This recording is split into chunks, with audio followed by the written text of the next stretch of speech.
ಚನ್ನಪಟ್ಟಣ ಚುನಾವಣೆ ವಿಚಾರದಾಗ ನೀವು ಯೋಗೇಶ್ವರ್ ಪರ ಮಾತಾಡಿದ್ರಿ ಬಿಜೆಪಿಯಲ್ಲಿ ಇದ್ದಾಗ ನೋಡ್ರಿ ನಮ್ಮ ಬಿಜೆಪಿಗೆ ಇದ್ದಾಗ ಕೊಡ್ಬೇಕಾಗಿತ್ತು ಅಲ್ಲಿ ಕರಿಯ ಈಗ ಅವರು ಮಾತಾಡಿದ್ರು ಜಮೀರ್ ಕುಮಾರಸ್ವಾಮಿ ಕರಿಯ ಅಂತ ಆ ಮಾತು ನನಗೆ ನೋಡ್ರಿ ನಾವು ವೈಯಕ್ತಿಕ ಟೀಕೆ ಮಾಡಬಾರ್ದು.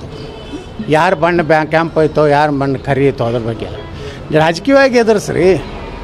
ನಿಂದೇನದ ನಿನ್ನ ದಮ್ಮಿದ್ರೆ ಹೋಗಿ ಹೇಳು, ನೀ ಎಂತೆಂಥ ಕೆಲಸ ಮಾಡೀನಿ, ಕರ್ನಾಟಕದಾಗ 2 ಲಕ್ಷ ಎಕರೆ ಲೂಟಿ ಮಾಡ್ಲಾಕತ್ತೀನಿ ಅಂತ ಹೇಳು. ಈಗ ನಡ್ಸಾನಲ್ಲ ಒಕ್ಕಪ್ಪದ ಏನು ನಡ್ಸಾನ, ಇಡೀ ರಾಜ್ಯದಾಗ ಬೆಂಕಿ ಹಚ್ಚಾನ. ಇಡೀ ರಾಜ್ಯದಾಗ ನಿಮ್ಮ ಮನೇನು ನಾಳೆ ಹೋಗ್ತದೆ ಒಕ್ಕಪ್ಪತ್ತಾಳೆ. ಅವ್ರು ಆ ಕಾನೂನೇ ಹಂಗೆ ಐತಿ. ಅದ್ರ ಬಗ್ಗೆ ಮಾತಾಡ್ಬಿಟ್ಟು ಕರಿ ಬಿಳಿ ಇವೆಲ್ಲ ರಾಜಕಾರಣದಾಗ ಮಾತಾಡೋಲ್ಲ. ವೈಯಕ್ತಿಕ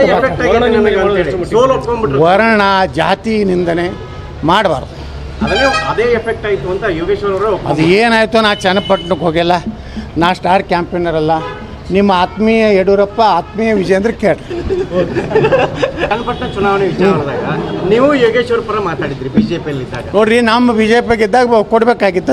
ಅಲ್ಲಿ ಕರಿಯ ಈಗ ಅವರು ಮಾತಾಡಿದ್ರು ಜಮೀರ್ ಕುಮಾರಸ್ವಾಮಿ ಕರಿಯ ಅಂತ ಆ ಮಾತು ನನಗೆ ನೋಡ್ರಿ, ನಾವು ವೈಯಕ್ತಿಕ ಟೀಕೆ ಮಾಡಬಾರ್ದು. ಯಾರು ಬಣ್ಣ ಕ್ಯಾಂಪ್ ಐತೋ ಯಾರು ಬಣ್ಣ ಕರಿ ಐತೋ ಅದ್ರ ಬಗ್ಗೆ ರಾಜಕೀಯವಾಗಿ ಎದುರಿಸ್ರಿ. ನಿಂದೇನದ ನಿನ್ನ ದಮ್ಮಿದ್ರೆ ಹೋಗಿ ಹೇಳು, ನೀ ಎಂತೆಂಥ ಕೆಲಸ ಮಾಡೀನಿ, ಕರ್ನಾಟಕದಾಗ 2 ಲಕ್ಷ ಎಕರೆ ಲೂಟಿ ಮಾಡ್ಲಾಕತ್ತೀನಿ ಅಂತ ಹೇಳು. ಈಗ ನಡ್ಸಾನಲ್ಲ ಒಕ್ಕಪ್ಪದ ಏನು ನಡ್ಸಾನ, ಇಡೀ ರಾಜ್ಯದಾಗ ಬೆಂಕಿ ಹಚ್ಚಾನ. ಇಡೀ ರಾಜ್ಯದಾಗ ನಿಮ್ಮ ಮನೇನು ನಾಳೆ ಹೋಗ್ತದೆ ಒಕ್ಕಪ್ಪತ್ತಾಳೆ. ಅವ್ರು ಆ ಕಾನೂನೇ ಹಂಗೆ ಐತಿ. ಅದ್ರ ಬಗ್ಗೆ ಮಾತಾಡ್ಬಿಟ್ಟು ಕರಿ ಬಿಳಿ ಇವೆಲ್ಲ ರಾಜಕಾರಣದಾಗ ಮಾತಾಡೋಲ್ಲ. ವೈಯಕ್ತಿಕ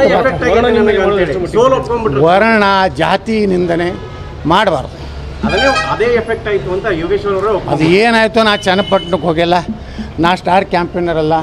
ನಿಮ್ಮ ಆತ್ಮೀಯ ಯಡಿಯೂರಪ್ಪ ಆತ್ಮೀಯ ವಿಜೇಂದ್ರ ಕೇಳಿ.